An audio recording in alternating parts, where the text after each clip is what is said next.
We've found that many people assume advanced care directives and power of attorney decisions are things you only deal with when you're older, seriously ill, or even in crisis already.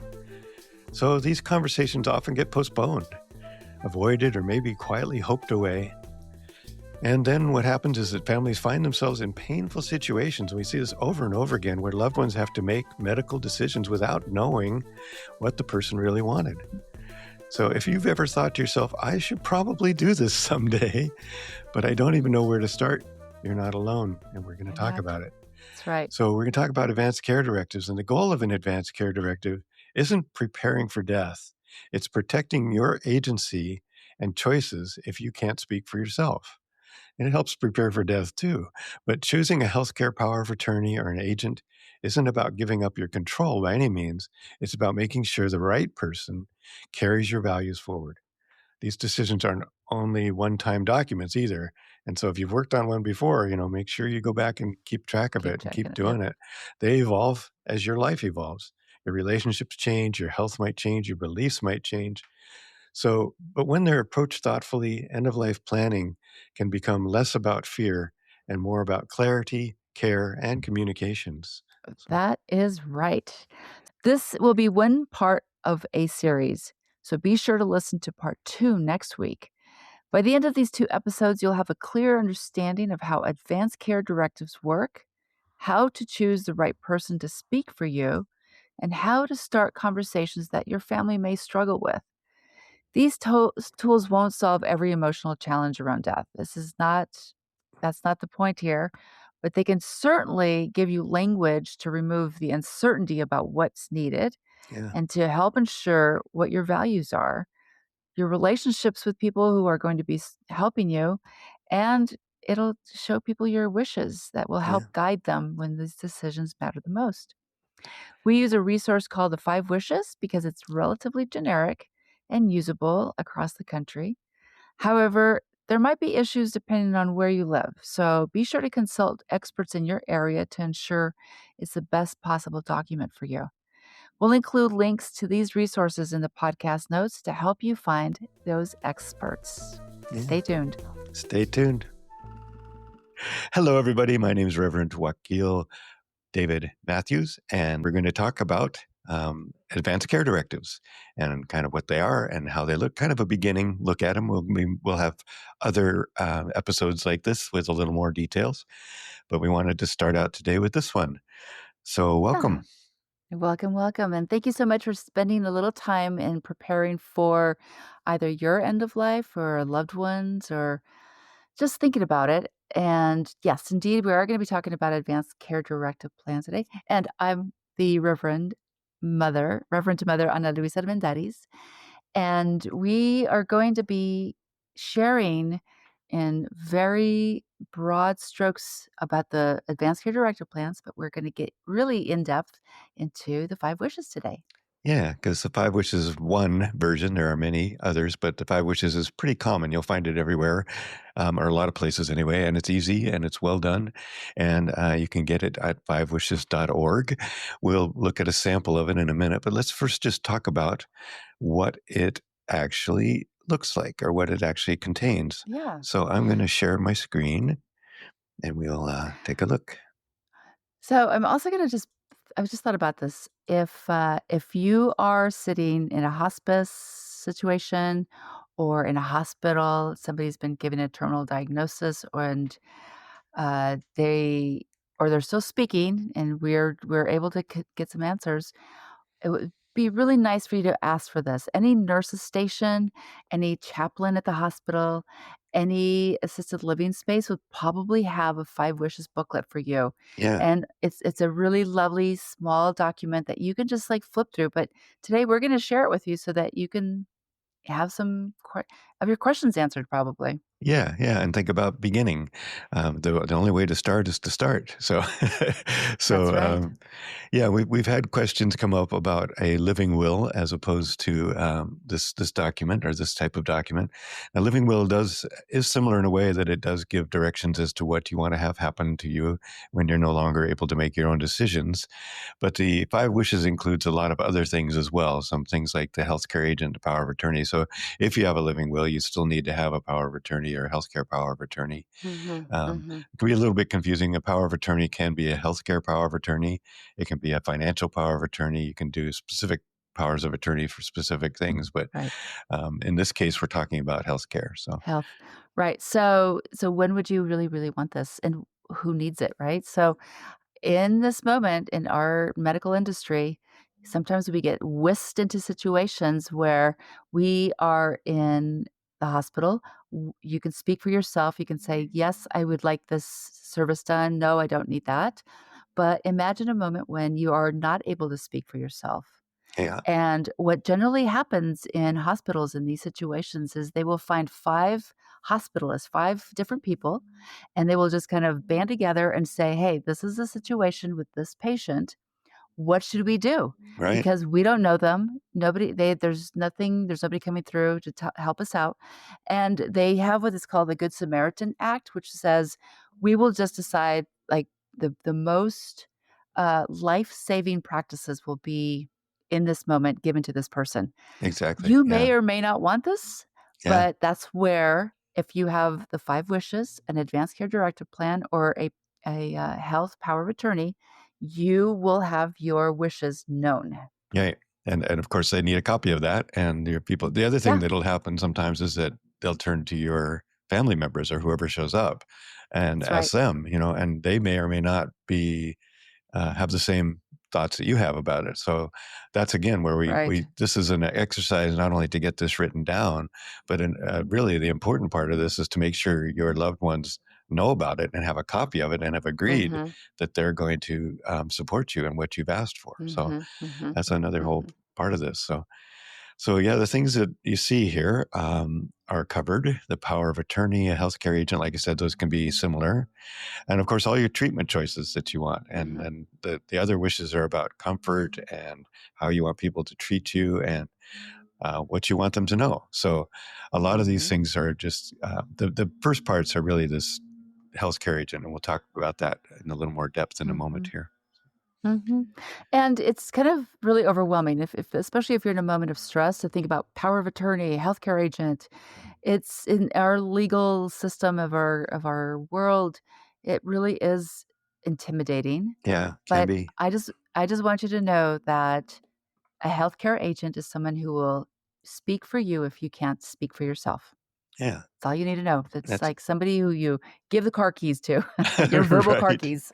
Yeah, yeah, exactly. So let's actually look at the slide for that, or look at the a sample of that, and then we can talk more about what a healthcare agent looks like, or what that person is, who that person should be. And the point of that again is to really start thinking about for yourself: who do you trust? Who is somebody that you think Mhm. you could count on to show up for you and do it, and do what you've asked. And the way that's going to work is if you talk to Is them, if they know. right? If they're aware. Yes. So that's the first part, is to think about who this is, and then make sure they Right. know about it.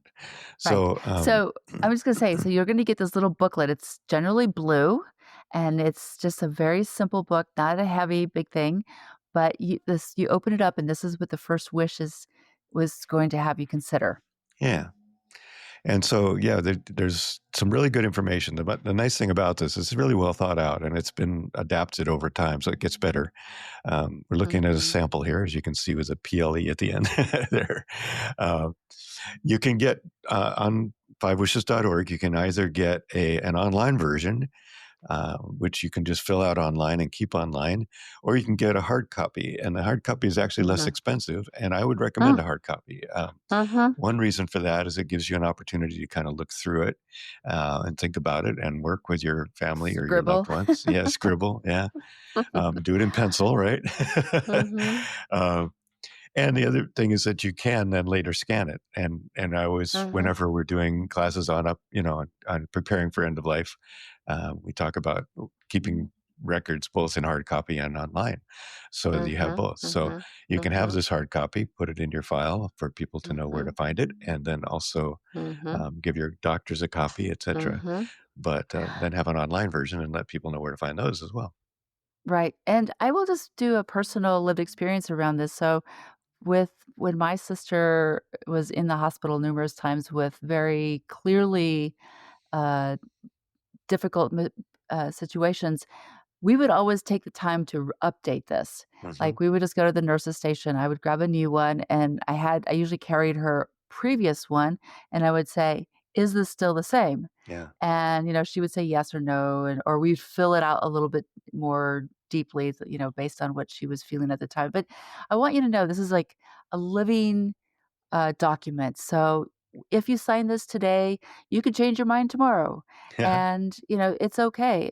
Yeah. But it just gives people an opportunity to think about how you want to be cared for at the end of life. Yeah, yeah, and it does at the very end of the document say, how you can change it. It is a legal document, so it's signed. Mhm. So if you do make a new one, you need to destroy the old one and go through this Mhm. process, but it talks about that at the end and talks about what you need, how you need it signed. It depending on where you are, different jurisdictions have different rules around how many signatures you need, whether you need witnesses, that kind of thing. Right. So Right. Right. the website gives you all that information.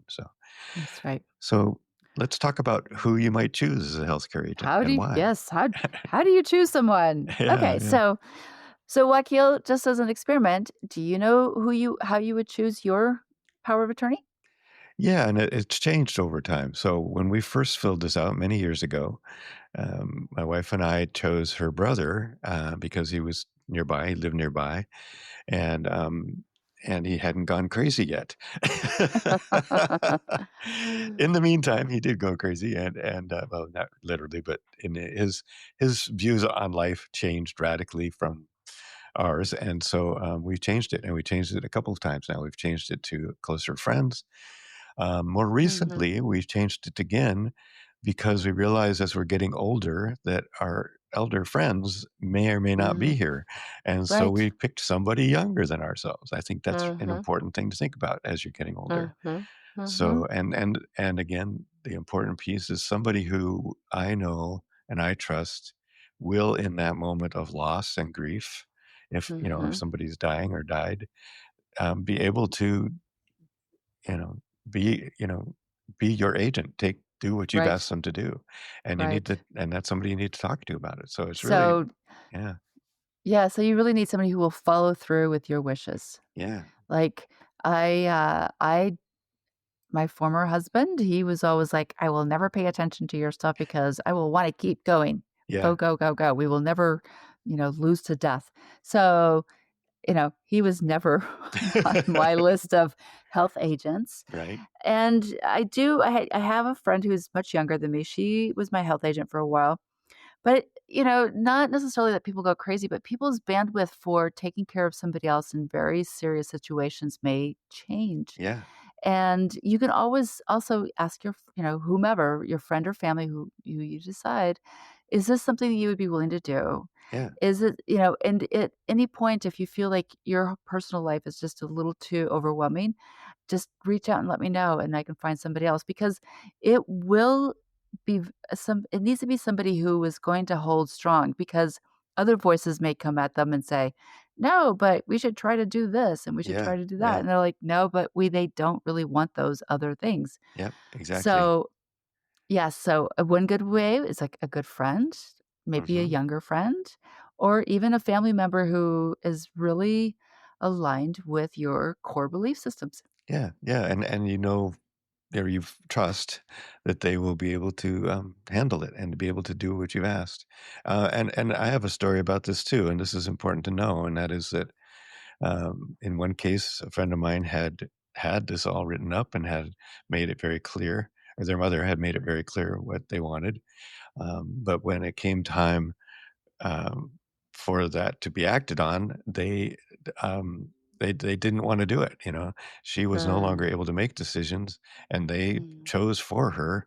despite her wishes, to keep her alive. And was in pain for a month, basically, Mhm. because they didn't Mhm. choose to follow her wishes. So it's really important to think about who can you trust, or who do you hope to be able to Mhm. trust to do this, Mhm. and Mhm. really follow through with it, even though there may very well be family members, Mhm. other people, friends, or whatever, saying you can't do that to them. You've got to keep them alive, or whatever. That's right. That's right. Um, Yeah, and that said, even when you choose somebody, I would encourage like lots of little conversations yeah, sporadically through time so that the benefit of talking about it is it empowers that person to actually say without hesitation, no, I actually think they really want this. yeah, Because if there's any little bit of uncertainty, it's also detrimental to the person you have asked to fill in for you if you're yeah, not able to speak for yourself. So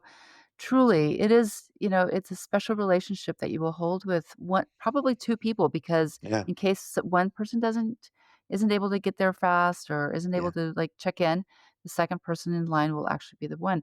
Also, you can have somebody call in, just so you know, hospitals will listen to somebody over the phone. I think they used to do that anyways. yeah, yeah. As long as you're I'm sure. listed, as long as they have a copy. Mhm. This particular form actually gives you 3 places, so you can have the backup and a backup. And so you can, Mhm. pick 3 different people that will be the ones to do this. And again, it's important to, have this conversation not only with these people, but with everybody else, and make sure they Mhm. know this is the person I've chosen. I've given them this job and this work, and they've offered to do it, or they've agreed to do it. So you need to pay attention to them when it comes time. That's They right. they really That's do. right. They know what I want, and so it's a really important choice to make. And again, like we said, Mhm. it can be changed, and it should be. You should be Mhm. checking on this on a regular basis because people Mhm. change, or you might find Mhm. somebody. That the other thing it notes here is that. Um, there are things that people you shouldn't choose. Like for instance, your doctor, your medical professionals should never be chosen. Somebody who's already Mhm. doing it for 10 or 20 people, doesn't Mhm. have the bandwidth, as you mentioned earlier. Mhm. So you really Mhm. want to make sure you talk about this carefully and make sure the person is somebody who can deal with it. So Mhm. Mhm. yeah, Yeah, and I wouldn't pick somebody I haven't spoken to in 20 years right. or a family member who you may have a close relationship, but you also understand that they're at their wits' end with a lot of personal stuff. So maybe don't Yeah, put this on their shoulders unless you have a conversation with them first. yeah, And, we did talk about fiduciaries, right? Like this is somebody yeah, like there are paid people you could find if you have no one yeah, that you would yeah. trust to do this.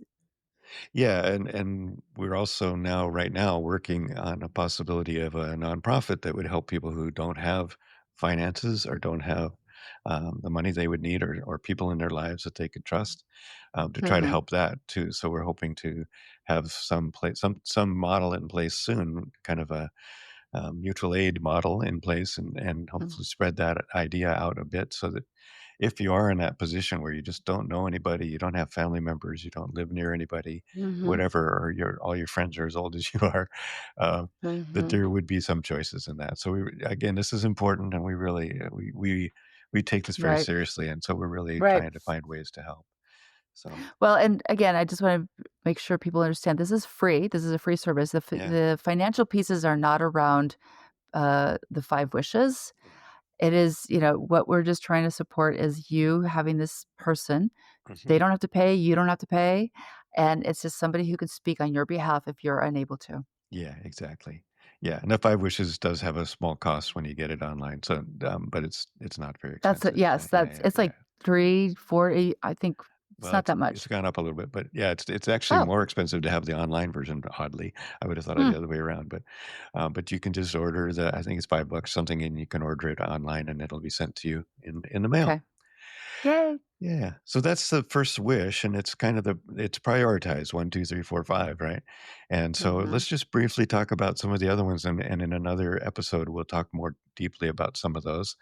Um, but some of the other things that it talks about are your treatment choices. So mhm, specifically, mhm, what do you want to have? mhm. And this can get very detailed, as you were talking about with That's with your right. sister.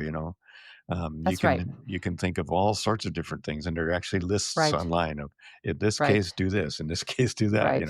Right. Yeah, And this is a very simple format for you, like, there's some really hard stops, like 1 or 2, 3 things that you absolutely know.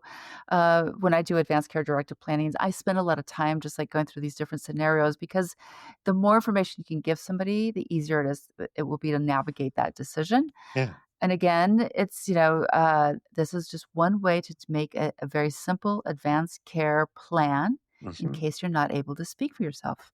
Yeah. So in the case of your choices, your medical choices, you can tell them what you think, what does life support mean far as you're Mhm. concerned? Mhm, And then mhm. you can say, in case of emergency, do not resuscitate. That's another one, DNR, they call it. Mhm, Um, mhm. but I'll show you here. Let me share another page of this because I think this is a good example of what this document does. So in the document, it has choices that you can choose. You can cross out things that you don't want to choose to do. So as you can see with this part of the document, it's got if you are close to death, Mhm. if you have severe brain damage, it's got a lot of different choices here, Mhm. um, and different conditions under which you might want to be kept alive or not. And then the nice thing is that it's got choices that you can pick from. So, um, Mhm. you know, That's right. if you, and you can cross out ones, and there's always space at the bottom where you can choose, you can write other things in. And as we said, there can Mhm. be a lot of different situations that you might want to Mhm. Mhm. document. So And that's also what that's based about. on let's say, for instance, you have a terminal illness Yeah. and you're gonna be working with, 5 wishes. There are things that you'll know from your medical team of things that might be coming down the road for you, Yeah. and you could decide that some of those things, you wanna talk about it a little bit more and figure out how to get through them. So, yes, and in some cases, there's nothing it's imminent, and you just say, "I would like life support if I'm in a bind." Yeah, right, yeah. And there's a document that we'll talk more about another time called a POLST, a Physician's Orders Mhm, for Life-Saving Treatment. That's why, mhm, they ask you, what do you consider life-saving treatment? mhm, mhm. And we can talk more about that another time, but it's a Yeah, document that you actually, if you have a terminal diagnosis, or, if you're likely to need an emergency help with from an EMT, that you can have posted in a in the obvious fridge. place, yeah, Mhm. for the EMTs when they show up to know that this is what you want, and the physicians have That's signed it. right. So that's and if you and there's different things that happen depending on whether you have that or not. So we'll talk more about Mhm, that in another mhm. episode. Um, yeah, what else do they Yeah. talk about? They also talk about comfort. How Mhm. comfortable do you want to be, and what do you want people to talk about when they're around you, or how do you want to be treated? So those are the Mhm. last wishes, are more like practical, what do you wanna have happen? Mhm. So, Mhm. yeah, and what kind of things do you think of when you think of comfort care?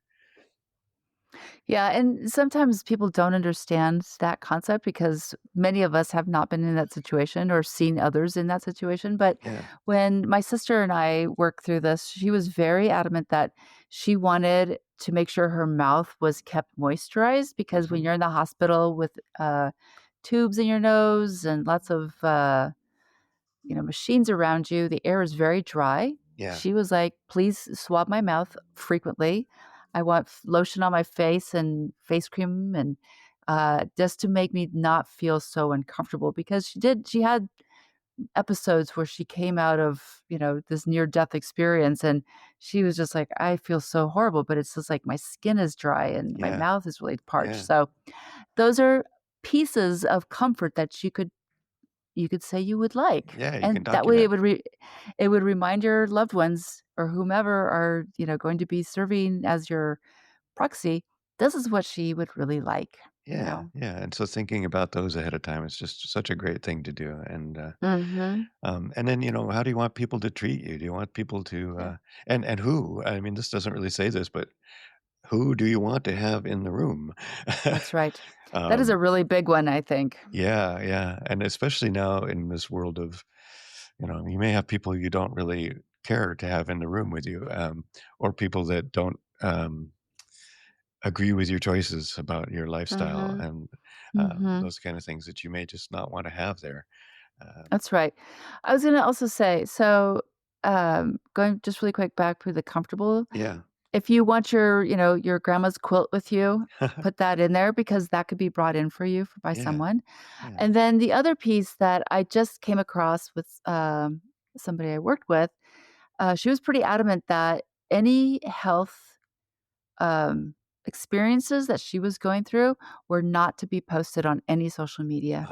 Yeah. And that was a really hard one for her husband because he knew that in their community, there was somebody who posts a lot and Hmm. wants to share and assumes that this person wants to be all over, having more people know about this. Yeah. And it was really interesting. And it was a conversation that he and I had to have because I said, as soon as you send out a text, it needs to begin with, "This is private. This is Yeah. for our family and our close community. You are Hmm. not to share this." Yeah. Not to say that somebody won't get, frosty Facebook fingers and decide they're going to go for it, but this would be a good place. Not only who do you want in your room with you Yeah. and not want in your room, who do you not want to know about this at the world at large? Because right now, everybody wants to be the bearer of some news to Right. be the keeper of it. So be very clear about that. Yeah. This is a great place to put that down. Exactly. Mhm. And there are choices of ways, like carrying bridge, for instance, things like that, where you can choose to have like one place. And in one case, the very first thing on the carrying bridge is we would rather not have any advice. We have a really good medical team. Yeah. Please don't tell us about your you know, cat's liver or whatever that you think is gonna help That's us, right. and that's another thing to say when, we want people to treat Yeah. you with respect. You want them to treat your medical folks with respect. Mhm. Um, Mhm. and, and then, you know, would you like to have music? Would you like to have people praying with you, holding your hand? Mhm. Mhm. Yeah, giving you baths, all these kind of things. This is a place to really think about how would it, how would you be most comfortable toward the end of your life? Mhm. So it's a Mhm. great place to do that. And I will say there's some people who will, because of modesty, will not want others to be doing this, but you can name a person if Yeah, you have a conversation with them. And it could also just mean like, washing my hands with a warm towel. Like yeah, that is a very lovely thing that I personally like to do when I visit people in the hospitals because it generally people I've walked into so many hospital rooms where people are like unkempt and, I yeah, haven't got my teeth brushed in 3 days because people are too busy and really truly feel into what you would appreciate yeah, as others are coming in and seeing you. yeah, yeah. I would like to be cared for as though I'm still very present. Hmm. Keep me modest, but still please take care of my body. Yeah, comb my hair, Comb my Yeah, hair. yeah. Massages, I mean, foot massage, hand massage, Mhm. things like that Mhm. that are just gonna make you feel better, or somebody coming in to sing songs for you, All these things you Mhm. can start to write down. This is a great place to put it down and to talk to your beloveds about, "This is really what I want." So, Mhm. and then the last thing on here is really what you want them to know, and, there are varieties of this. We've had people on our podcast come and talk about what they can, 2 envelopes, right? Um, and, we've had other things, legacy letters or things like that, just Mhm. love letters to your friends and your Mhm. loved ones. And you can put this in here, you can have separate things. Um, all of this, they have space in this particular document for you to fill this out, but in many cases, you may very well wanna have envelopes for everybody, all of your friends, all of your Yeah, loved ones, all of your kids, or your right. parents, or whoever. And this is starting to sound like a lot of work, and you don't have to do all these things. The Yeah, the the most important piece about 5 wishes is to have somebody who can speak for you if you're unable to speak. All these other pieces, well, your care is something that is very personal to you, yeah, and if you just speak this out to people, this would be mhm, very, very good, but I don't want people to feel like, "I can't even do this overwhelmed. because I have too many things to think about." Just Yeah, find the one yeah, person you can gently, consider a cup of tea and a little conversation, yeah. and that's it. Yeah, yeah, and in all of the in the classes that I teach about preparing, it's 2 hours worth of, oh my God, there's so many things, and Mhm. really what, yeah, we emphasize that over and over again. Be kind to yourself, be gentle with yourself, take the Mhm. time to simply, just spend a little bit of time once a week or something, and just put it on your calendar Uh-huh. even, Mhm. and just spend a little bit of time beginning and just begin baby Mhm. steps. Mhm. And this can Mhm. also help with these conversations that are hard sometimes, with Mhm. your loved ones. Just start having this conversation in small Mhm. pieces. Just let's talk That's today. right. Let's talk today about what. And you said something earlier, and we'll have another episode I think about this. But just talk about what you've experienced That's and right. with other people, because that's a really good doorway into this conversation. Mhm. Mhm. Mhm. So I hope this has been useful for everybody, Mhm. and we'd love to hear your questions and thoughts. So please respond, please comment, please share, please subscribe, and Yes. and we look forward to sharing more information with you in the future. That's right. Be well. You got this. You got it. Adios. Adios. Death and dying, grief and loss, conversations about the end of life. Thank you for joining us today. Thank you to Charles Heaston, the composer of the original music you are listening to now. And of course, thanks to you, our audience, and all of our amazing guests. Please come back next week for another great episode.